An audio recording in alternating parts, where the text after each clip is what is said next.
Hello. हाँ भाई, कौन कौन आ रहा है मेरी शादी में? अच्छा, सब आ रहे हो। अच्छा, ये तो बताओ क्या क्या ला रहे हो। क्या आप भी परेशान हैं इस तरह के सवालात से?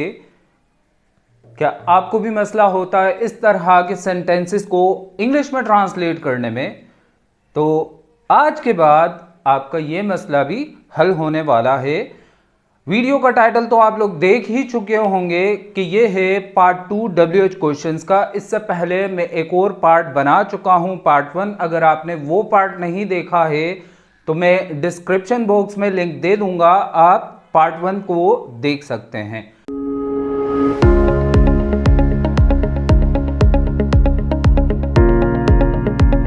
अस्सलाम वालेकुम everyone, welcome back to English with Bilal. This is Bilal Qasim from English with Bilal, and our today's topic is about WH question, and it is our part 2. So come on, let's get into it. जैसा कि हमने part 1 में पढ़े थे WH words को, यानी कि जितने भी WH वर्ड्स हैं इंग्लिश में उन सब के सेंटेंसेस को, सवालात को बनाना सीखा था। WH क्वेश्चंस क्या हैं वो सारी डिटेल मैं उस वीडियो लेक्चर में बता चुका हूं, और साथ ही साथ आप लोगों को ये भी बताया था कि व्हाट और हु, ये दोनों के दोनों ऐसे WH क्वेश्चंस हैं जो अक्सर बहुत ज़्यादा प्रॉब्लम क्रिएट करते हैं, और इनके सेंटेंसेस को बनाने का जो पैटर्न है या तरीक़ेकार है वो बिल्कुल ही अलग है। अभी आप लोग शायद सोच रहे होंगे कि अचानक से चैनल क्यों बदल गया, क्योंकि अभी तक तो सर ये कह रहे थे कि कौन कौन क्या क्या कब कब कैसे कैसे। तो आगे इस वीडियो में आपको इस सवाल का भी जवाब मिलेगा, आपको इसका भी पता लगेगा कि इस तरह के सेंटेंसेस को हम इंग्लिश में कैसे ट्रांसलेट कर सकते हैं और कैसे बना सकते हैं।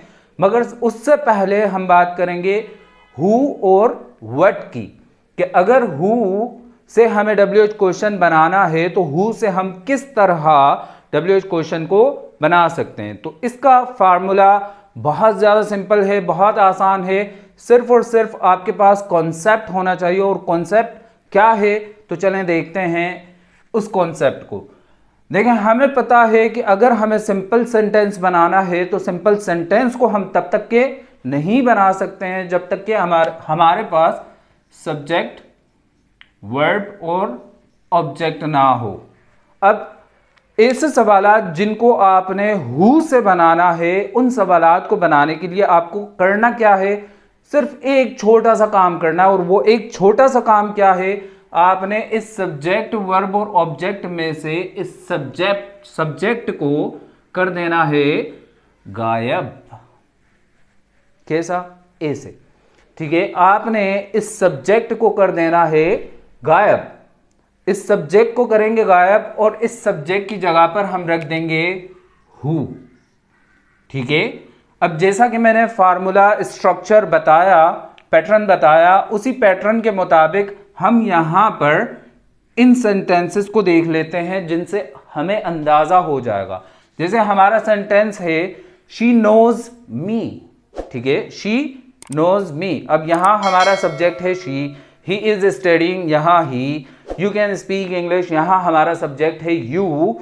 तो हम क्या करेंगे? सबसे पहले हम इन सब सब्जेक्ट्स को कर देंगे छूमंतर, बोले तो गायब। अब हो गए ये गायब। अब करना ये है सिंपली हमें सब्जेक्ट की जगह पर लगा देना है हु। जब हु लगा देंगे तो ये हमारा जो फुल स्टॉप है ये कन्वर्ट हो जाएगा क्वेश्चन मार्क में। है ना सिंपल? जी बिल्कुल है, और उम्मीद करता हूं कि ये आपको समझ आ गया होगा। इसी तरह से शी इज स्टडीइंग, तो who is studying, full stop हटाया, क्वेश्चन मार्क लगाया, और सवाल हु से बनाया। You can speak English, you को हटाया, हमने लगाया हु कैन स्पीक इंग्लिश, और पता है आप लोगों को कि फुल स्टॉप हटाकर हमने क्वेश्चन मार्क लगा देना है। ठीक है, ये हो गया हु का कॉन्सेप्ट क्लियर। अब बात करते हैं व्हाट की, क्योंकि ये भी हमारा ऐसा WH वर्ड है जो बहुत ज़्यादा प्रॉब्लम क्रिएट करता है जब हम WH क्वेश्चंस यानी कि रियल क्वेश्चंस बनाते हैं। तो इसका फार्मूला बहुत ज़्यादा सिंपल है। आपने ध्यान ये रखना है कि यहाँ पर वर्ड से जब कभी भी आप क्वेश्चन बनाएंगे या जब भी आपने वर्ड से क्वेश्चन बनाना है तो आपका सेंटेंस जो है उस सेंटेंस में आपका ऑब्जेक्ट मिसिंग होना चाहिए, यानी कि आपका ऑब्जेक्ट गायब होना चाहिए। ऐसे सारे के सारे सेंटेंसेस, ऐसे तमाम सेंटेंसेस जिन सेंटेंसेस के अंदर ऑब्जेक्ट नहीं होता, जिन सेंटेंसेस के अंदर ऑब्जेक्ट नहीं होता है, उन सेंटेंसेस का हम जो है वो वर्ड से क्वेश्चन बनाते हैं। किस लिए वर्ड से बनाते हैं? वो इसलिए बनाते हैं क्योंकि हमें ऑब्जेक्ट के बारे में पता नहीं है और ऑब्जेक्ट ही का पता लगाने के लिए हम वर्ड लगाते हैं। कैसे? आइए चलते हैं, देखते हैं इन एग्जाम्पल्स में। जैसे मिसाल के तौर पर ये पहली एग्जाम्पल आप लोगों के सामने लिखी हुई है, डू यू लर्न इंग्लिश। अब इसमें यू सब्जेक्ट मौजूद है, ठीक है, लर्न वर्ब मौजूद है, इंग्लिश ऑब्जेक्ट ये भी मौजूद है। हमें क्या करना है कि हमें अब भी वही ट्रिक जो हमने यहां इस्तेमाल की, उसी ट्रिक को हमने यहां इस्तेमाल करना, यानी कि ये जो हमारा ऑब्जेक्ट है इस पर रखा भैया अपना ये हाथ, इसको किया गायब। हुआ ये गायब? जी बिल्कुल हो गया। इसी तरह से इन सेंटेंसेस में भी हमने करना है इस ऑब्जेक्ट को गायब। जैसे यहां do you want to eat burger, तो बर्गर हमारा ऑब्जेक्ट है और बर्गर को कर दिया हमने गायब।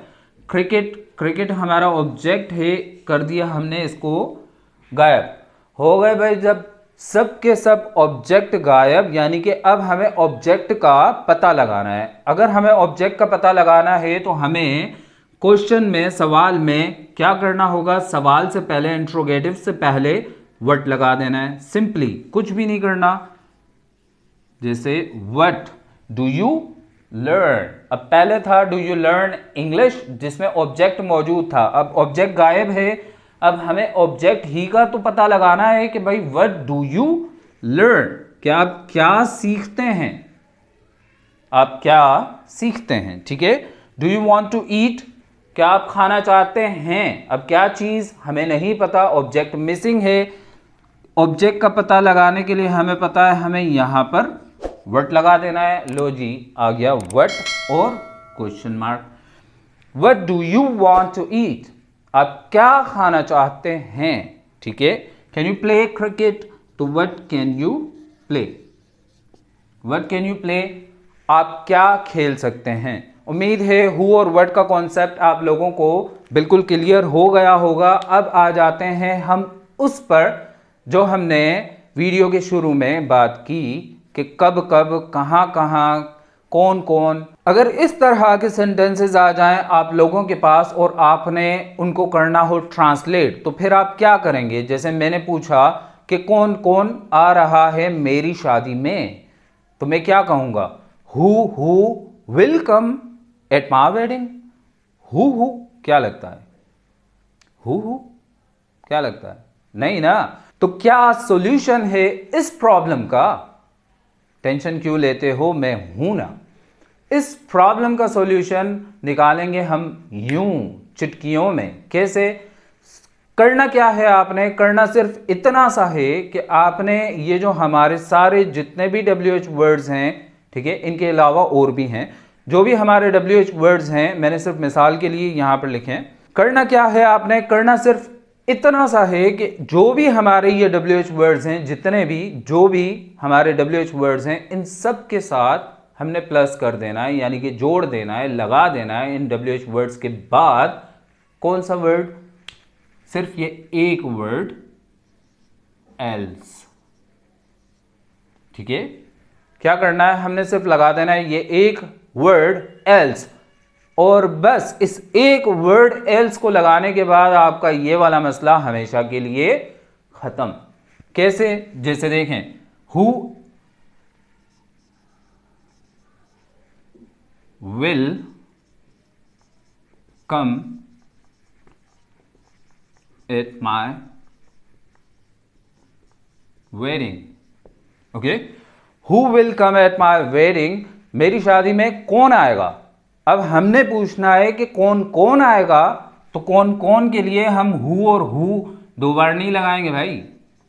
हु और हु क्या लगता है, सही है? नहीं भाई, आप बिल्कुल एग्जैक्टली उर्दू हिंदी से इंग्लिश में ट्रांसलेट नहीं कर सकते हैं। आपने लगाना है क्या, हु के बाद else. Who else will come at my wedding, यानी कि कौन कौन आएगा। ठीक है, अब क्या क्या लाएगा, क्या क्या, तो what will they bring, what will they bring. अब क्या क्या के लिए क्या मैं यहां पर व्हाट को दो बार लगाऊं, व्हाट विल दे ब्रिंग? नहीं भैया, क्या करना है हमें पता है। हमें इंग्लिश विद बिलाल से सर बिलाल ने सिखाया है कि भाई व्हाट के साथ सिर्फ एल्स लगा दो और आपका ये वाला पंगा सुलट जाएगा, निमट जाएगा। समझते हो ना, सुलट जाएगा, निमट जाएगा। ठीक है भाई, तो what else will they bring. इसी तरह से जितने भी WH वर्ड्स हैं उन सब के साथ हम एल्स लगा करके, ये जो हम उर्दू या हिंदी में कब कब, कहाँ कहाँ, ठीक है, कैसे कैसे जो हम बोलते हैं वो हम बना सकते हैं, ट्रांसलेट कर सकते हैं। जैसे मैं कुछ एग्जांपल्स देता हूं, जैसे where else will we go for picnic, where else will we go for picnic. अगर ट्रांसलेट करेंगे तो क्या हो जाएगा, हम और कहां कहां पिकनिक के लिए जाएंगे। ठीक है भाई, अब ऐसा नहीं कि हम कहां कहां पिकनिक के लिए जाएंगे तो where where will we go for picnic, ना, क्या करना है, वेयर एल्स। इसी तरह से अगर मुझे ट्रांसलेट करना है इस सेंटेंस को कि मैं तुम्हें कब कब कॉल कर सकता हूं, कब कब, तो क्या कहेंगे, when when can I call you, नहीं, when else can I call you. Got it. उम्मीद करता हूं ये वीडियो लेक्चर आप लोगों को समझ आया होगा, अच्छा लगा होगा। अगर वीडियो अच्छी लगी हो तो आगे अपने फ्रेंड्स के साथ शेयर करें और मेरे चैनल को सब्सक्राइब करें, और उसी के साथ घंटी का बटन होगा उसको भी ऑन कर लें ताकि मेरी हर नई आने वाली वीडियो का नोटिफिकेशन आप लोगों को टाइम पर मिल जाए। यहीं पर मैं इस वीडियो को इख्तिताम करना चाहूँगा। अगर होना है इंग्लिश में ब्राइट तो करो इंग्लिश विद बिलाल को सब्सक्राइब।